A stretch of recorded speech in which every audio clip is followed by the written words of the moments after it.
Halo semua, apa kabarnya? Semua pasti sehat ya. Seperti yang kalian lihat, saya udah di Jakarta lagi. Kemarin sebelum balik lagi ke Jakarta, kakak ipar saya buatin keripik pisang loh. Pisang yang dipakai untuk keripik nggak bisa sembarangan. Kata kakak ipar saya, paling enak itu pakai pisang kepok atau biasa juga disebut dengan nama pisang Sabah. Pertama, kulit pisangnya dikupas, terus pisangnya dicuci, terus diiris tipis-tipis. Nah, habis itu langsung digoreng deh. Oh ya, pas udah setengah matang, keripiknya itu dikasih bumbu cair sekitar 1 sendok makan. Bumbu cair ini dibuat dari garam, bawang putih, dan air aja loh. Walaupun sederhana, tapi keripiknya enak banget. Terus kemarin sebelum balik ke Jakarta, kami putusin mampir dulu ke Cirebon. Istri dan anak saya mau ketemu teman mereka di Cirebon. Terus kebetulan kami juga nggak dapet supir yang mau antar dari Pangandaran langsung ke Jakarta. Kami diantar kakak ipar sampai Cirebon. Selama perjalanan banyak acara pernikahan loh. Menurut kepercayaan Islam, bulan Lebaran adalah bulan yang bagus untuk nikah.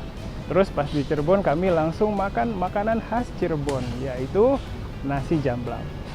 Nasi ini semacam nasi campur, tapi piringnya itu pakai daun pohon jati. Kami berlima makan banyak, tapi cuma habis sekitar 120 ribuan aja loh. Nasi jamblang itu murah, enak, dan bikin kenyang. Dari minggu kemarin saya udah kerja lagi kayak biasa. Ngajar, bikin laporan, terus ngurusin kegiatan mahasiswa. Kemarin saya sempat ngobrol sama mahasiswa dari klub Karuta. Apa kalian tahu Karuta? Karuta itu permainan kartu tradisional Jepang yang pakai puisi Hyakuni Isshu. Katanya mereka suka Karuta karena terinspirasi dari film Chihayafuru. Klub Karta di kampus saya ini adalah satu-satunya klub Karta di Indonesia loh. Kalau ada dari kalian yang mau coba main Karta sama mereka, silakan main aja ke kampus saya. Klub Karta latihan setiap hari Kamis dari jam 4 sore sampai jam 6. Kalau mau main, kabarin aja ya.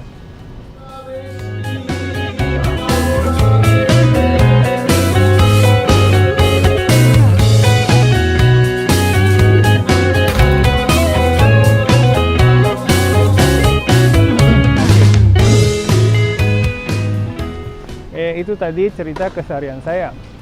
Makasih untuk kalian yang udah nonton video Japanesia minggu kemarin. Semoga videonya bermanfaat ya. Minggu kemarin ada penonton setia video harinya Japanesia yang tanya tentang penggunaan tangan kanan dan tangan kiri orang Indonesia. Pas ditanya begitu, saya baru nyadar kalau penggunaan tangan di masyarakat Jepang dan Indonesia beda ya. Kalau orang Indonesia lebih cenderung pakai tangan kanan daripada tangan kiri, soalnya ada pengaruh budaya dan agama. Nah, waktu saya tinggal di Jepang, saya perhatiin orang Jepang itu kayaknya nggak punya aturan khusus tentang penggunaan tangan. Jadi, kalau di Jepang saya biasa lihat orang pakai tangan kiri untuk makan atau minum. Kebiasaan itu kayaknya nempel ke saya juga deh. Pas saya baru pulang ke Indonesia, saya suka minum dengan cara pegang gelas atau botol minumnya pakai tangan kiri. Pas saya lagi begitu, ada teman kerja saya yang bilang ke saya gini, Pak Hari, kalau minumnya pakai tangan kanan pasti lebih baik lagi loh. gitu. Pas dibilang gitu saya kaget dan baru nyadar kalau saya udah nggak kayak orang Indonesia pada umumnya lagi. Nah, teman kerja saya ini termasuk orang yang paham banget tentang agama. Jadi mungkin karena itu dia kasih tahu saya. Seperti yang kalian tahu kalau Indonesia itu salah satu negara dengan populasi muslim terbesar di dunia. Mungkin karena ada pengaruh agama, banyak orang yang pikir kalau tangan kanan adalah tangan yang lebih baik daripada tangan kiri. Dalam ajaran Islam memang ada anjuran untuk pakai tangan kanan untuk makan dan minum. Terus ada ajaran juga kalau kita sebaiknya pakai tangan kiri untuk kegiatan yang berkaitan dengan hal kotor kayak cebok pas habis buang air besar atau air kecil. Mungkin karena ada ajaran seperti itu, jadi tangan kiri itu kesannya nggak bagus. Kalau kalian perhatiin, orang Indonesia itu selalu pakai tangan kanan kalau mau kasih sesuatu ke orang lain. Kalau kita pakai tangan kiri, kita bisa aja dianggap nggak sopan loh. Nah, masalahnya kalau kita kidal gimana ya? Oh ya, kidal itu sebutan untuk orang yang lebih dominan pakai tangan kiri. Kemarin saya coba buat angket ke mahasiswa saya dan ada sekitar 160-an yang isi angketnya. Dari mahasiswa yang isi angket, saya pikir paling ya 1 atau 2 orang aja yang kidal. Tapi ternyata ada sekitar 6-7 orang loh. Ternyata lebih banyak dari yang saya pikir. Terus di angket itu, mahasiswa yang kidal cerita kalau mereka suka dapat perlakuan yang nggak baik dari orang-orang di sekelilingnya karena mereka kidal. Kalau dari ceritanya, mereka rata-rata dipaksa untuk latihan pakai tangan kanan dari kecil oleh orang tuanya. Alasannya ya sebagian besar karena agama sih. Ada juga mahasiswa yang cerita kalau dia pernah dimarahi sama temannya karena waktu kasih sesuatu mereka nggak sengaja pakai tangan kiri. Terus ada juga yang dapat reaksi yang berlebihan dari temannya karena dia kidal. Saya pribadi jarang ketemu dengan orang kidal sih. Jadi mungkin karena itu saya juga sebenarnya penasaran ya, gimana orang yang kidal ini hidup di dunia yang didominasi sama pengguna tangan kanan. Nah, dari angket yang saya lakuin kemarin, saya jadi bisa tahu kalau orang yang kidal sebenarnya nggak mau diperlakukan beda. Mereka nggak suka kalau dapat reaksi yang berlebihan dari orang sekitar.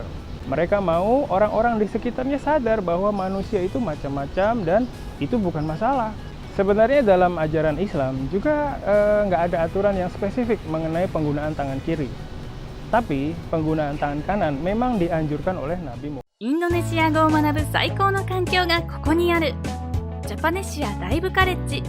ジャパネシアライブカレッジはいつでもどこでも、そしてどんなレベルでもインドネシア語が学べるオンライン学習プラットフォーム。